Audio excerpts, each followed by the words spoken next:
Hello friends, ఒక చిన్న cute video, చిన్న ఇన్సిడెంట్ మీకు చెప్దామని నేను ఈ వీడియో చేస్తున్నాను. ఇది మొన్ననే జరిగింది, 27వ తారీఖు. మా కమ్యూనిటీలో మా నైబర్స్ మేము ఒక 5-6 నించొని రోడ్డు మీద మాట్లాడుకుంటున్నాము ఇంటి ముందు. అండ్ మా పిల్లలు కూడా అక్కడే ఆడుకుంటూ ఉన్నారు. సో ఒకతను నుండి, నువ్వు వినాయక చవితి గ్రూప్లో జాయిన్ అవ్వలేదేంటి, మేము చాలా ప్లాన్స్ చేస్తున్నాం అక్కడ, నువ్వు ఇంకా జాయిన్ అవ్వలేదేంటి అంటే, నేను లేదులే బ్రో, మీరు చాలా హంగామా ఏదో ప్లాన్ చేస్తున్నారు, డ్రమ్స్ అవన్నీ పెట్టి రోడ్లన్నీ తిప్పుదామని, తర్వాత నిమజ్జనం చేశాక నిమజ్జనం చేసేటప్పుడు పెద్ద పెద్ద బొట్లు పెట్టి అందరినీ అది కట్టుకోమని ఫోర్స్ చేస్తారనమాట తలకి. తర్వాత అరవాలి గణేష గణేష అని. అది అయిపోయిన తర్వాత ఆల్రెడీ మన మందు బాబులు రెడీ అయిపోయారు, హైదరాబాద్ స్టైల్లో ఒకటి పెద్ద మందు ఇది పెట్టాలి అని. లాస్ట్ టైం ఇట్లాగే ఒక ఓపెన్ పార్క్లో పెద్ద లౌడ్ మ్యూజిక్స్ పెట్టేసి మనోళ్ళు రంగులు చల్లుకుంటూ బీరు తాగుతుంటే అక్కడ చుట్టుపక్కల కమ్యూనిటీస్ వాళ్ళందరూ కంప్లైంట్ ఇచ్చారనమాట. సో ఆ ఇయర్ నుంచి ఇంకా అక్కడ ban Vinayaka Chavithi. So already మన పరువు సగం పోయింది, ఇంకెందుకులే అన్నట్టు ఇంకా నేను, అండ్ ఆల్సో మన కాన్సెప్ట్స్ కూడా తెలుసు కదా. సో నేను వద్దులే, నేను మా ఇంట్లో ఏదో ప్రశాంతంగా చేసుకుంటాను, మహా అయితే ఒకసారి మీరు అందరూ ఉన్నప్పుడు ఒకసారి అక్కడికి వచ్చి నేను కనిపిస్తాను అన్నట్టు అన్నాను అనమాట. అంతలోకి వేరే పాప వచ్చి వాళ్ళ డాడీని, డాడీ నువ్వు జాయిన్ అయ్యావా, మనం కూడా వెళ్ళాలి కదా పూజకి అక్కడ ఫెస్టివల్కి అనింది. అందులోకి వాళ్ళ డాడీ షాక్ అయ్యాడు, ఎందుకు అంటే వాళ్ళు క్రిస్టియన్స్. ఓకే, సో ఎలా చెప్పాలి అర్థం కాక అతను కొంచెం ఇబ్బంది పడుతూ, అది టెంపుల్కి వెళ్ళే వాళ్ళు చేసుకునే ఫెస్టివల్ ఏమ్మా, మనకి కాదులే అన్నట్టు ఏదో చెప్పాడు. సో ఈ పాప ఏంటి, మా ఫ్రెండ్స్ అందరు అక్కడ ఉంటారు, సో మనం కూడా టెంపుల్కి వెళ్దాం, మనం కూడా ఫెస్టివల్ చేసుకుందాం అనింది. ఇంక ఈ పక్కన ఇంకొక ఆయన, ఎట్లాగైనా ఈ అమ్మాయిని ఇంకా కన్ఫ్యూజ్ చేద్దాంలే, ఎందుకంటే డైరెక్ట్ ఆన్సర్ ఇవ్వలేరు కదా, సో కన్ఫ్యూజ్ చేద్దామని ఈ పక్కన ఆయన,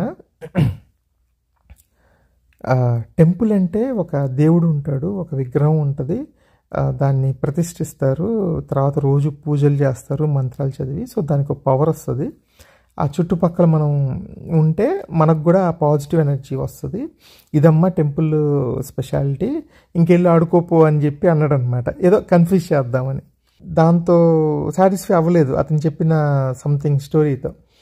సో వెంటనే వాళ్ళ డాడీ నాకు కూడా పాజిటివ్ ఎనర్జీ కావాలి, నాకు కూడా పీస్ ఆఫ్ మైండ్ కావాలి, మనం టెంపుల్కి వెళ్దామనింది. ఇంకా వీళ్ళు నాన్న ఏం చెప్పలేక, నాకు ఆల్రెడీ చాలా పీస్ ఆఫ్ మైండ్ ఉంది, నేను ఎంత పాజిటివ్ ఎనర్జీతో ఉన్నానో, అందుకని మనం టెంపుల్కి వెళ్ళాల్సిన అవసరం లేదులే అన్నాడు. అప్పుడు వెంటనే ఆ పాప, మరి నీకు ఆల్రెడీ పీస్ ఆఫ్ మైండ్ ఉంటే నువ్వు రోజు ఇంట్లో జీసస్కి పూజ ఎందుకు చేస్తున్నావు, ఎవ్రీ వీకెండ్ చర్చ్కి ఎందుకు వెళ్తున్నావు అనింది. ఇంకంతే, ఆయన షాక్ అక్కడికి. సో మిగతా అందరి మొహాలు సిగ్గుతో చిన్నవైపోయినాయి అనమాట. సో నేను ఒక్కడనే అమ్మాయిని పిలిచి, వెరీ గుడ్ నాన్న, నువ్వు ఇలాగే క్వశ్చన్స్ అడుగుతూ ఉండు, నీకు లాజిక్కి ఎక్కడ సెట్ కాలేదు అంటే నువ్వు అక్కడ క్వశ్చన్స్ రైస్ చేయాలి అని చెప్పి అని నేను ఏదో చెప్పబోతుంటేనే ఇంకా అమ్మాయికి వెళ్ళిపోయింది.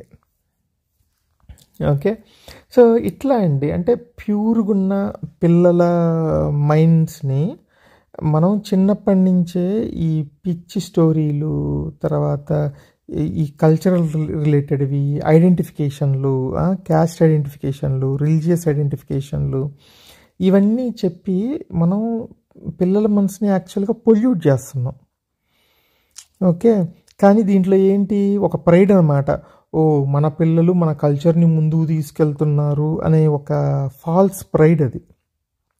అంతేగాని ఇప్పుడు ఎవరండి, మన కల్చర్ ఏంటి ఐడెంటిటీ, మరి ఇది వరకుతో పోలిస్తే ఒక 1000 ఆచారాలు ఉంటే ఇప్పుడు 10 ఆచారాలు కూడా మనం ఫాలో అవ్వట్లా, రైట్? ప్రతి ఒక్కడు ఐఫోన్ వాడుతున్నాడు, ప్యాంటు షర్ట్ వేసుకుంటున్నాడు, ప్రతి ఒక్కడు టెక్నాలజీ వాడుతున్నాడు. ఒక నార్మల్ అమెరికన్కి మనకి డిఫరెన్స్ ఏముంది, ఏం లేదు అక్కడ. వాడి దగ్గర ఉన్న మంచి మనం నేర్చుకోవాలి, మన దగ్గర ఉన్న మంచి వాడు నేర్చుకుంటాడు, మన దగ్గర గుడ్ ప్రాక్టీసెస్ ఉంటే వాడు డెఫినెట్గా తీసుకుంటాడు. అంతేగాని ఒక ఫాల్స్ ప్రెస్టేజ్, ఒక ఫాల్స్ ఐడెంటిటీలో మనం బతుకుతూ మన పిల్లల్ని బతికిస్తూ వాళ్ళని ఒక గిరి గీసేసి దాంట్లో పెట్టడం, మనం ఒక గిరి గీసుకొని దాంట్లో ఉండటం అనేది చాలా రాంగ్. రైట్? అట్లీస్ట్ ఇప్పటికైనా యాజ్ ఏ పేరెంట్ మనం ఒక బ్రాడర్ పర్స్పెక్టివ్ ఇవ్వాలి. ఫర్ ఎగ్జాంపుల్ ఒక 1.5 year బ్యాక్ ఏమో మా పాప కూడా ఇట్లాగే నేను స్కూల్ నుంచి తీసుకొస్తుంటే అడిగింది, డాడీ మనం హిందూస్మి అండ్ మన స్కూల్లో అందరూ క్రిస్టియన్స్, వాళ్ళు జీసస్ని ప్రే చేస్తారు, మనం వేరే గాడ్స్ని ప్రే చేస్తాం కదా అని ఏదో she came up with the topic అనమాట. నేను వెంటనే తనకి చెప్పాను, జీసస్ని ప్రే చేసినా రాముడిని ప్రే చేసినా మనం ఎలా చేస్తాము, కళ్ళు మూసుకుంటాం. ఓకే, కళ్ళు మూసుకొని మనకున్న ప్రాబ్లమ్స్నో మనకున్న యాస్పిరేషన్స్నో ఒకసారి రిమైండ్ చేసుకుంటాం. Right? So that is nothing but, అంటే ముందు ఏ విగ్రహం ఉన్నా అసలు విగ్రహమే లేకపోయినా కూడా గాల్లోనే కూర్చొని మనం చేసుకోవచ్చు. That is nothing but a form of meditation. అంతే, prayer is nothing but a form of meditation. ఆ ప్రేయర్ చేయటం వల్ల మనకి మైండ్లో కొన్ని కెమికల్స్ రిలీజ్ అయ్యి మనకి పీస్ ఆఫ్ మైండ్ ఇస్తుంది అనమాట. అంటే నేను మర్చిపోయాను ఆ కెమికల్ పేరేంటో, అప్పుడు మా పాపతో ఏదో మాట్లాడేవాడిని కానీ ఇప్పుడు మర్చిపోయాను. సో పీస్ ఆఫ్ మైండ్ వస్తుంది. సో అంతే.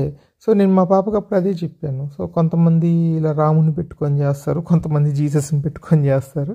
నేనైతే ఏమీ లేకుండా, నేను ఎవరిని ఊహించుకోకుండా జస్ట్ నా మైండ్ని నేను రివ్యూ చేసుకోవడానికి నేను కళ్ళు మూసుకొని కాసేపు మెడిటేషన్ చేస్తాను, నాకు పీస్ ఆఫ్ మైండ్ వస్తుంది అని చెప్తే తను అర్థం చేసుకుందనమాట.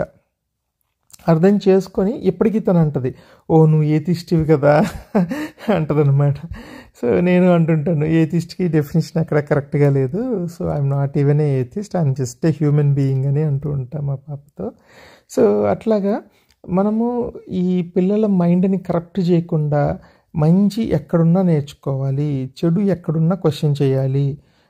మనం ఏదో చిన్న చిన్న లాభాల కోసం, చిన్న చిన్న పర్పస్ల కోసం మనం అబద్ధాలు ఆడటం ఇలాంటివి చేయకూడదు. ఇలాంటి బేసిక్ ప్రిన్సిపల్స్, వెరీ బేసిక్, ప్రతి ఒక్క పిల్లలకి మనం నేర్పిస్తే ఒక జనరేషన్లో దేశం అంతా బాగుపడుతుంది. రైట్? సో ప్రతి ఒక్కడు మనం చిన్నప్పటి నుంచి మనం చూసి మన పిల్లలే నేర్చుకుంటారంటే మెయిన్గా ఇండియాలో అండి, తప్పు చేసినా పర్లేదు, దొరకకుండా చెయ్యాలి, తప్పు చేయకుంటే ఈ రోజుల్లో బతకలేమంటారు, అబద్ధాలు ఆడకపోతే బతకలేము, కరప్షన్ చేయకపోతే బతకలేము, ఫేక్ పెట్టకపోతే మనకి జాబ్ రాదనో ఏదో ఇట్లాగా. అసలు ఇంకా బిజినెస్ మెన్ అయితే ఎలా తప్పులు చేయాలి, ఎలా మోసాలు చేయాలి, ఎట్లా వాళ్ళు ఇది చేయాలని పిల్లలకి నేర్పిస్తూ ఉంటారు అనమాట. ట్యాక్స్లు ఎట్లా ఎగ్గొట్టాలి ఇవన్నీ నేర్పిస్తూ ఉంటారు. సో జస్ట్ పిల్లల్ని మన గజ్జి ఏదో మనకు ఉండనియండి, పిల్లల్ని మాత్రం మన ఇన్ఫ్లుయెన్స్ లేకుండా పెంచటమే మనం ఈ ప్రపంచానికి చేసే ఒక గొప్ప సేవ అన్నమాట. రైట్? సో అది friends, I just want to share this with you. Bye.